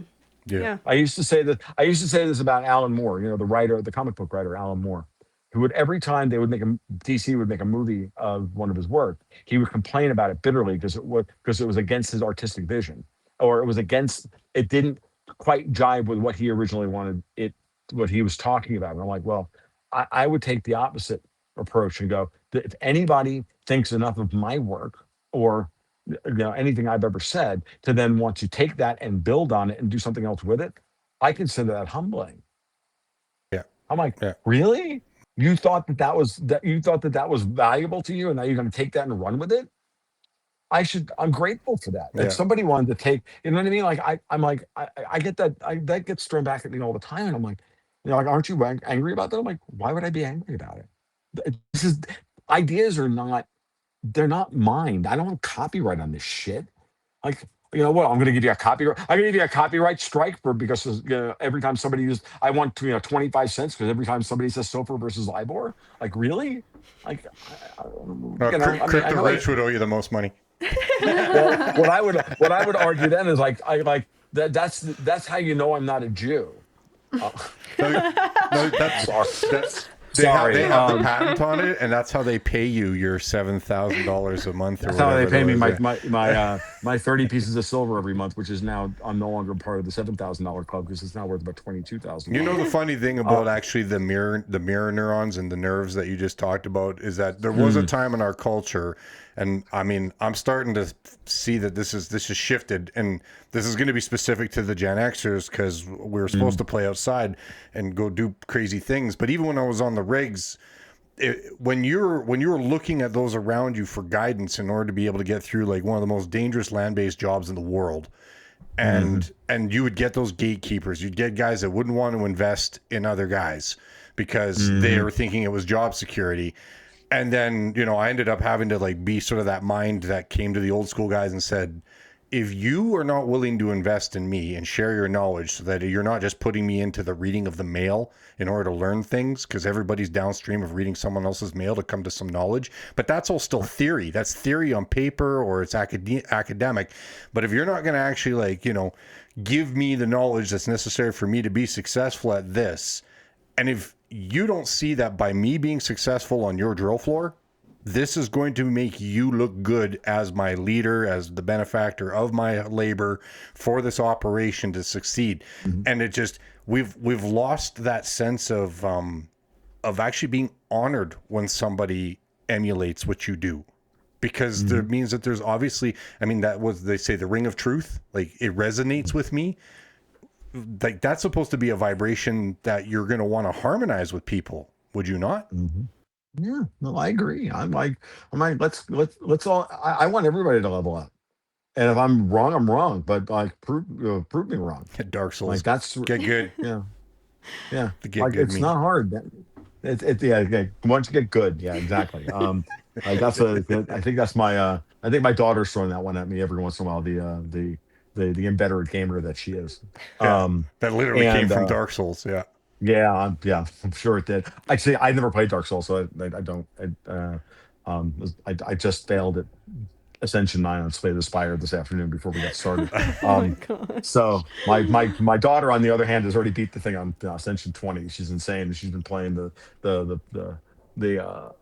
sequel, the early access sequel, all for the last 2 weeks, and not playing Guild Wars with her dad, and her dad is quite cross with her.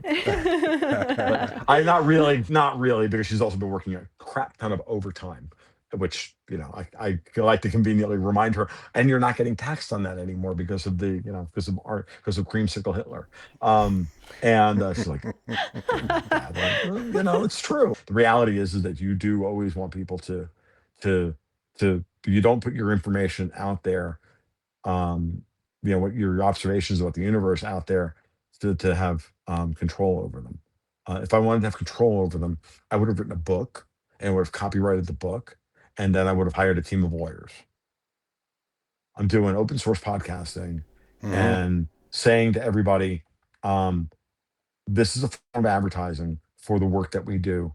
And if you like me coming on these podcasts where I'm not getting paid, or I'm not doing this, I'm gonna give you my time. Well, at a certain level, I've got a thing that you can give us a hand and keep me alive so that I can keep doing this.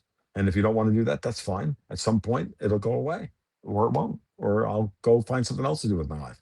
Not that hard. No, we're So. thankful for it because I mean, like you're coming as a guest of Sean Newman's Cornerstone event, and Mhm, I've attended all of them. The very mhm. first one, I actually got to sit at your table, and Yes. the having minds come together in Sean's community, like Alberta Mhm. needs this so badly, like, and It yes, the does. world needs it. I would Of never course. mean to take away from like Tennessee and other places to stay. I've worked Well, all over the United States. I love Americans. Alberta needs the help right now because Alberta's the fulcrum on which a lot of the important themes that we would like to see play out without Alberta getting the opportunity to do what it needs to do, which is to find its independence away from the crown and chart its own path, because it's right now it's under the thumb. It needs to be liberated. This is what I think is going on in Iran. This is what I think just went on in Venezuela. I am willing to, there are times when the world community is under attack by very evil people who don't necessarily have the title president and or prime minister. That those people are just middle management or upper management or whatever you want to call it. They are just the order takers for the real order makers. And those order makers sit above what we would consider the political hierarchy. And those people are the ones trafficking our children, pulling an enormous exorbitant privilege in the form of a coupon payment off of all of our labor, which they don't deserve. And they use to make all of our lives worse. and to fill our heads with a bunch of crap that confuses us as to what it is that we're trying to attempt to achieve in our life, and to tear us down and tell us at the same time, like good abusive parents, you don't deserve that. You don't deserve to be happy. You don't deserve the fruits of your labor. You deserve to give that to me because I'm the wise philosopher king that eats babies. No, It's baby. Little no, caveat. Little caveat. no. How about no? So Alberta sits as one of the very important fulcra that's going to be on the horizon. But the one that's in front of us right now is the Iranian people. They're subjects. Venezuela, subjects of an evil system that kept them under, and Mexico's is going to go through is going through the same paroxysms right now. And it's an old system that, the players change and whatnot, but the basic understand and who operates the system doesn't change. And you can even make the argument if you want. I'm not particularly interested in listening to that argument, but I understand how there are some people within the commentariat that believe that all that's happening now is that Wall Street is trying to take control over that same system from City of London. But I don't think that that's what they want to do. I don't think that's what Trump's goal is. He's not trying to just make them into. We're not trying to replace one slave owner with another. But that's the easy read. The easy read, the cynical read, the downtrodden read, the read that says we don't have any agency, the easy one where you just buy gold, sit back, stack gold and chuckle and collapsitarian, which is where a lot of people are because they've been gaslit by these morons into believing that that we can't have anything better than that. Yeah, Because the cult of interesting and doing nothingism. And well, it's I'm not a really fan of either of those. I'm not either, but it comes down to this. When you have people who are so beaten, and I see it. We've got examples of this within my own family, mostly on my wife's side, where you have people who are so. No, I mean this. I don't mean this. My family's got its own I'm other waiting to see the solipsisms, spaghetti other plate come issues. out of nowhere. No. My wife would agree with me on this. This is not my wife I'm talking about. No, This- her relative. We get it. We Yeah. have No. our We have, extended me. family. we have crazy is just extended as family. broken. Yeah. You Yep. betcha. What I'm getting at here is that you have people who would rather be miserable because miserable is known. Right. It's Mhm. comfortable. Mhm. It sucks, but I understand it. Daring to come out of misery is hard. It's the hardest thing anyone ever does. So it's easy to remain miserable and not, and not try and improve yourself. It's easier to just commit suicide slowly because you don't have you don't have the will or the commitment to just do the thing. Yeah, I mean now Canada's like making it easy for everybody, sadly. 100,000 already. Right. That's disgusting because what we should be because our society and our government and all the things that we're supposed to build, that we're supposed to give up a certain portion of our own individuality for the community so that the community can reinforce us and help us get out of that mindset when we need help. That's what the whole purpose of like government is for, right? Is to take care of the things that we don't want to take care of ourselves so that we can be better. That maybe we can provide some form of system. That's what civilization is. We provide a foundation for people to find their way into a place where someone can help them get out of a terrible state and into a better state. No. That's not what's going on in Canada. The exact opposite is what's going on. Oh, you're miserable? Here's a pill. Oh, by the way, suicide pods are the suicide pod company. You should invest in that. It's a bull market. That's coming. And here's one for you. We're still dying at a 5 to 10% excess Rate. death because of a certain Yes. medical product. And that's not being talked about anymore either. And the consequences of that are also going to be playing out and continue to play out. Mm-hmm. I know. And it makes me really angry.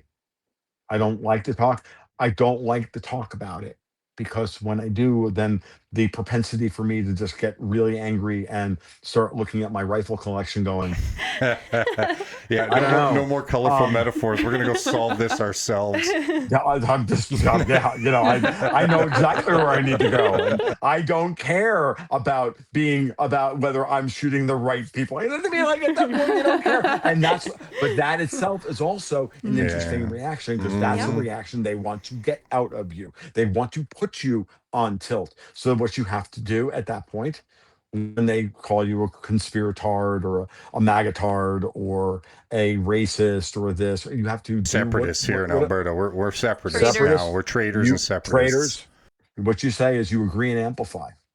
So, oh yeah, absolutely. We don't just want to leave. We want to put up a big wall around Alberta and make sure that none of you forget. And we kick out all of these people, and that you're not allowed back in. And we're gonna put We're gonna put big towers up with 50 caliber machine guns. Yeah. Oh no. It's just agree and amplify. Like this, we're racist. Yeah, absolutely. We're gonna do public hangings on Thursday, barbecue and everything. Well, side note, Yeah. and this, I won't make this too long, but it reminded me of something that I watched, and it was basically like use their own kind of like psychology against them. And it was course. a video of basically this chick that went up and initiated the interview with these two guys, and she's like, can men get pregnant? And I don't know what her view was on it, if she thought it was bullshit, she was just gonna go and basically like call out a bunch of stupid people on their axioms or not, and like Socratic dialogue them, or if she was actually for it and trying to like convince people, oh yes, men can get pregnant. And these two guys, they basically just are like, yeah, I'm pregnant right now. And then her face was like, oh yeah.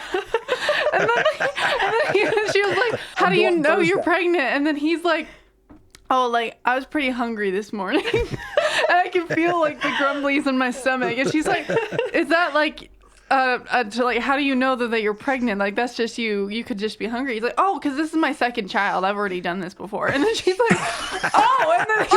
And then he's like, she's like, well, where does it come from? He's like, my asshole, obviously. Like, and I just thought it was so Oh my god, brilliant. that guy's my new favorite. That guy's my new favorite dude. I want somebody to ask. I want somebody to do that with some guy who's got like the big old beer and wheat belly. Right. And he goes, how do you know you're pregnant? I'm like, dude, like give me another Bud Light. I got a kid to feed over here. I'm 12 months in on this. But I love how just those tiny little experiments though can actually kind of like flip it on them. Like you just said, it's like, oh, I'm a traitor. Oh hell yeah, I'm a traitor. And then just absolutely keep going that way. Like I'm gonna when we get done, we're gonna kill all the maple trees in Alberta. Or whatever. We're going to outlaw again. We're such traitors. We're gonna outlaw maple syrup. Yeah.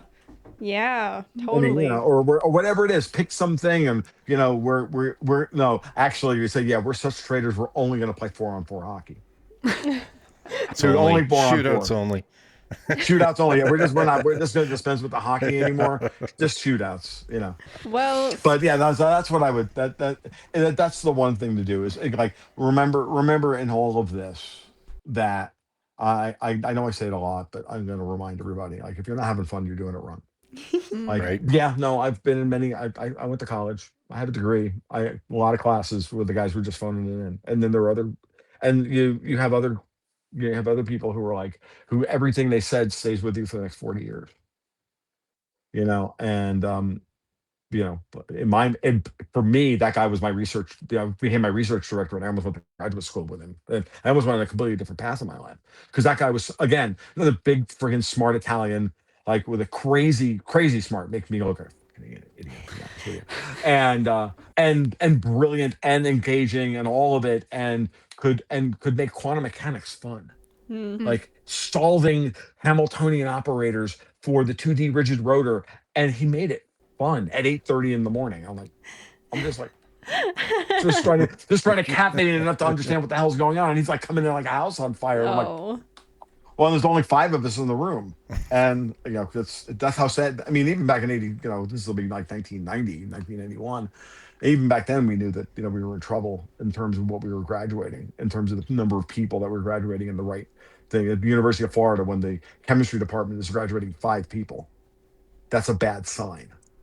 Some people and some friends of ours, or even some adults, have looked at me and Macy and said, like, don't you guys ever have fun? Because they know that we listen to these podcasts all the time. It's like, they don't understand that because of us listening to these podcasts and then having conversations with our family, now we're talking to Tom Luongo. And it's like, they don't see all the times, like, oh my gosh. So we're cleaners, okay? Like, that's what we clean toilets and listen to you. That's what we do. And Oh wow. yeah, literally, that's what we do full time. That seems oddly apropos, actually. Hey, metal meets the meat, or metal meets the shit, whatever. Right. And so all the time we'll be in a house, and Dad will be in the kitchen, me and Macy will be upstairs dusting, doing the bathrooms, and then Dad starts cackling because he's got you, or he's got Alex, he's got Matthew, he's got you name it, and they're making a fun joke while they're on the podcast, or they say something absolutely ridiculous, and we are Dad was talking about it before we hit record, but the strangeness of familiarity, because we've been listening to you guys for hours years now, right? And so when we finally get to engage with you, it's like, well, we've been listening to you for a long time. You've given your story on multiple different podcasts. And the thing is, we treat all these podcasts and this information, like you said, you take it personally, to go to the beginning, what they're doing, all of the injustices and the infringement on your life and other people's lives, you take it personally. And our family too, that's why it's easy for us to take on this responsibility, because it is a responsibility, because all of the people that we're listening to, well, they're human beings. And when there's a wrong done to me, there's a wrong done to my fellow neighbor. And so we enjoy listening to podcasts, hearing you guys figure it out, because you're doing exactly what we're doing. This is the human disposition, and it just happens to be recorded.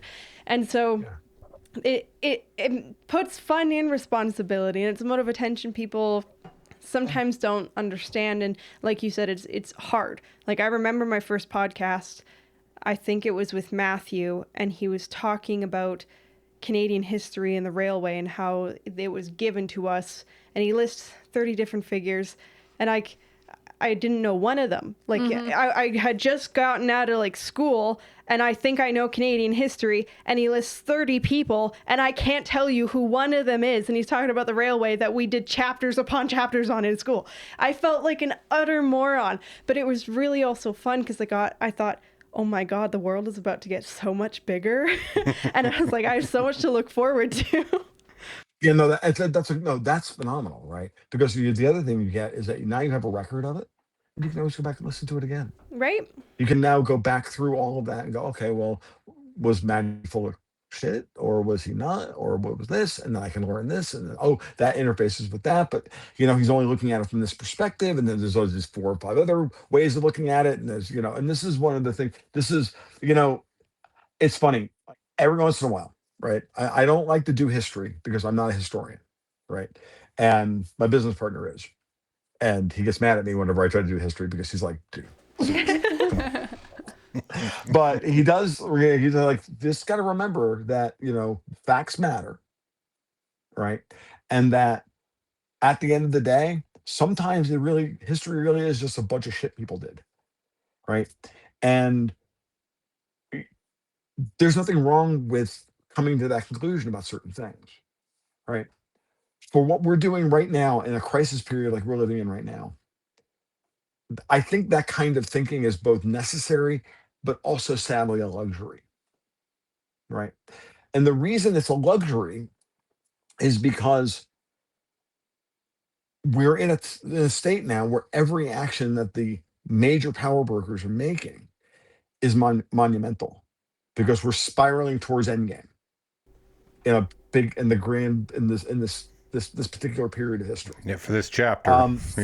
This chapter, and I played a lot of board games in my life, and I played a lot of card games in my life, and there was one in particular. I've talked about this many times. I'll try and keep it brief. Where our goal was for 3 hours, turn after turn after turn after turn, to leave us in a perpetual mid game.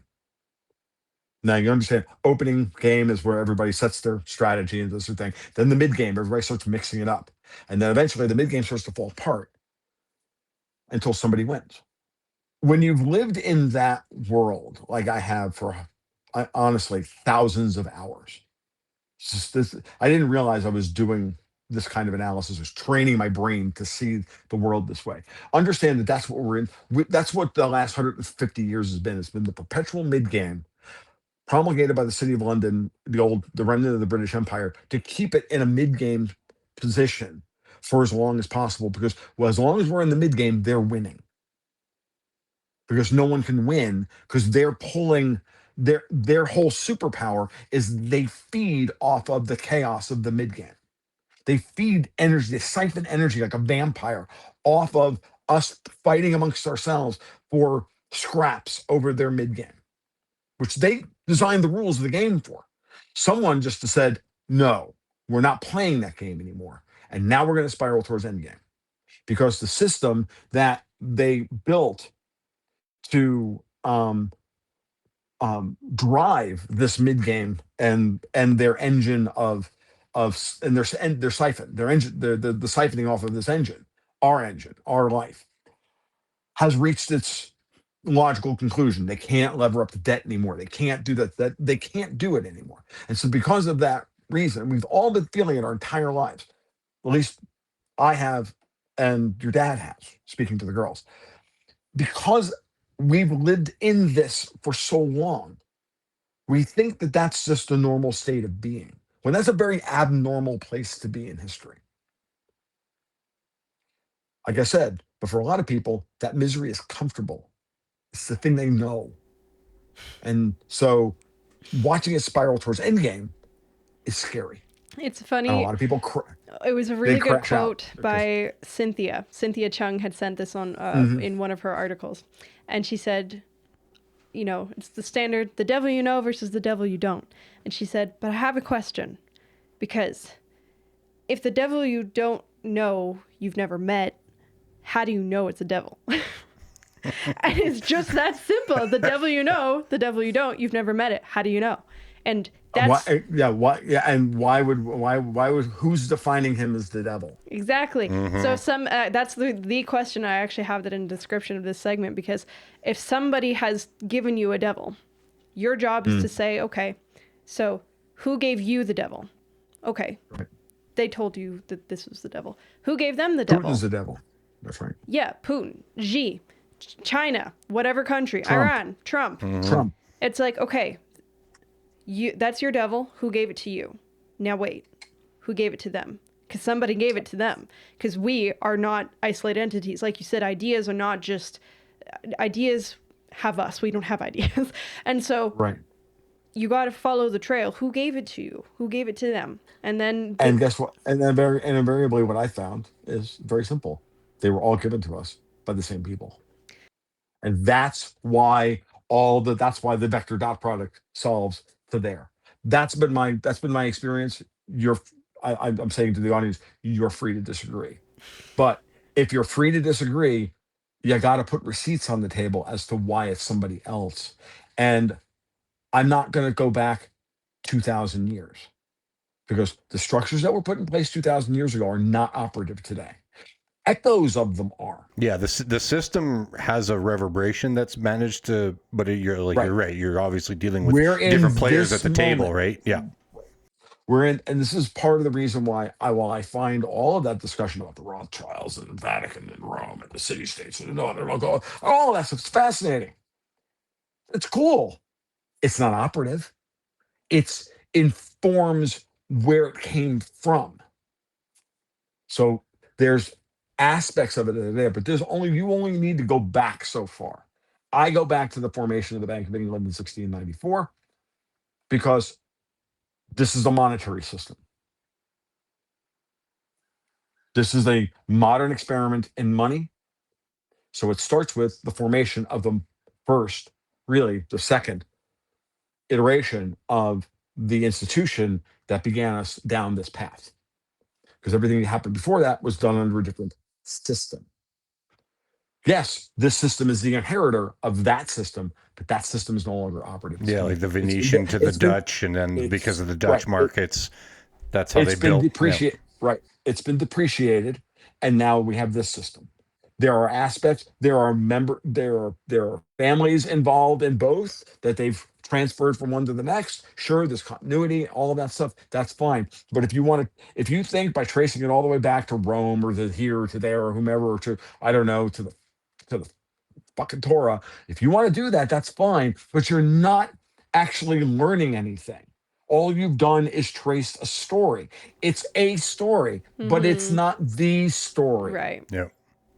And we living in the end of the 21st century at this moment in time, you're dealing with the players that are operating the system as exists today. And it does not matter their ethnicity. It does not matter. What matters now is how do we beat them? Because they're the ones operating the system.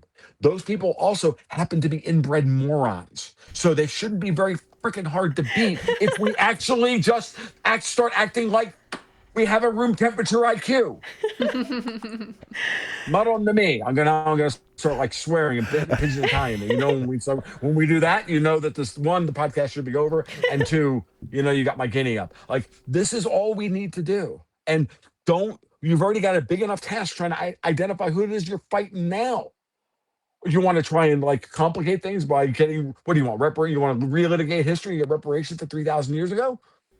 Really? Would they pay How out? about no? They wouldn't anyway. Yeah, and how much? And then how much would they pay out? And I refer everybody back to Walter Block, of all people. Walter Block did a great lecture at the Mises Institute. That's probably one of the. It's like that stuff. Like the Mises Institute do something like 2008, 2005. That shit's great. Like Walter Block did a great thing on reparations, and he went through and like numerically how much we actually owe every black person in America today.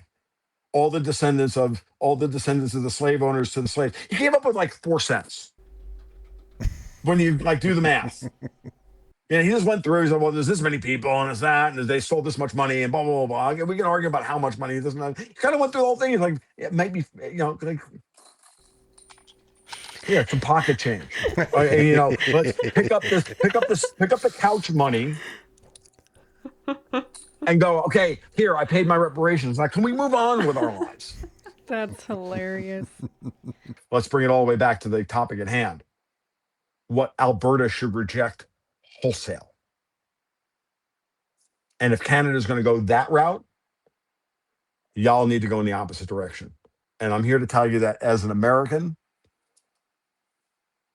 I know every American I know is ready to like, oh yeah, I would love to have Alberta in the US. Be great. I can go to. I don't know. I'm thinking I can go to an Edmonton game without having to like freaking show my passport at the border. It's like let's do this. I'm sorry to disappoint you, but majority of Albertans don't want to join the U.S. I'm sorry. Not in its current state, anyway. Well, I'll tell. But as I said before, and I'll say again, you may not want to, but you may not have a choice. Mm-hmm. We do understand that. We do understand. Listen to the last time Alex and I chatted about this. Alex and I chatted about this when we were on with Sean Newman a couple of weeks ago. Yeah. And I don't mean it in any other. Oh yeah, no. But right now, yeah, the U.S. is a mess, but the U.S. is going to heal rapidly. If Trump runs the table the way I think he's capable of running the table, I didn't say he's going to do so, but he is capable of it. He's got a plan. If he executes, he's going to run the table on these people. You're going to be begging to join the United States because it'll be the best thing that could ever happen to you. It might be necessary anyway, just because one of the statements that I heard Lieutenant Colonel Murray make was, please be aware that you're trying to leave the Commonwealth. Mm-hmm. Yes. And you're going to need help. Do you really think that they're going to let you do this? Like anytime, if we have anything natural that's going on in Alberta, which I know that we do, and there is a momentum of any type, and because the rhetoric is getting pretty bad up here, you know that this thing is on the radar of the London system, and they can't let you leave. They'll kill us. They'll kill us before they ever let it happen. I know. That's why, and we can't smuggle enough guns across the border, even though every one of us could give up. Every one of us could do it. We could all just do like a local gun drive, even in like our rural towns in America, and we could triple the number of guns in Alberta. Like, hey, here's a little fun statistic for you, Tom, that I know you'll appreciate. Did you know that per capita, Alberta has more guns per capita than any other province within Canada? I did not know that, but I suspected that was true. So just so I you am know, not surprised. no, lots of them are deemed like illegal. So, there's been lots of boating accidents where, I don't know, officer, I Tragic. lost it. It's gone. But TBA does not stand for to be announced. It stands for tragic boating accident. Yes, I Yeah. agree. Yes. Where did it gun? Tragic boating accident. Yes. What happened to all that ammunition? Tragic boating accident. Down at the Yes. bottom of the lake. You know, we've had you for an hour and 52 minutes. I Thank you planned for so this to much. be an hour. Yep. And things never go according to plan. But if people, you kind of ended talking about, stories and not knowing a story, but not the story. Well, if people want to know your story, they can find you and your podcast, which you've alluded to, and many guests that you've had on quite a few times during this. People can go to tomluongo.me. This is his Gold, Goats, and Guns podcast. So this is where you can continue diving into his work and his brain, because we have really only We barely scratched the surface, and tickled it's been almost people's 2 hours. Exactly. So people can go here. You can support him on his Patreon, because as he alluded to, you need money to operate and continue to afford, the free time it takes for him to talk to little nobodies like us here in Alberta. And then he's also on X for, if people want to keep up to date on a quick while they're doing their poop scrolling. This is a good way to do that. And then I also wanted people to check out, he recently did an interview with Mel K, so you can go on the Mel K show and definitely watch this one, because we talking about the enemy, and he alluded to what's going on with Iran. You can get his take there, and there was a good negotiation of ideas, because he did a little bit of pushback from Mel K and some of the things that she was and her concerns. And at the beginning too, he gives a very good kind of what Colonel Towner alluded to, the theme of, so there's two different versions of every country. So which, when you're being told, okay, the US is bad or China is bad, he's like, which version of China are we talking about? Are we talking about Xi's China or Hu Jintao? Because different versions, different people, different systems, as we've been talking about. And he did a very good job breaking that down there. So go listen to that. It'll be in the description. Tom, any final thoughts? I hope you enjoyed the conversation with It was fun. Yeah, we're honored. Thank you very much. Yeah. No, it was fun. If I wasn't having a good time, I'd have left a long time ago. I thought about that. I mean, I'm not. I told you. I think I said. I've said it before. I was looking up and going, oh God, oh good thing. Okay, my wife's not. She hasn't come home yet. So Right. I'm in good shape.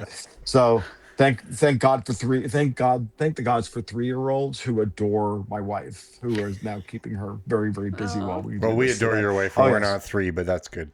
Yeah.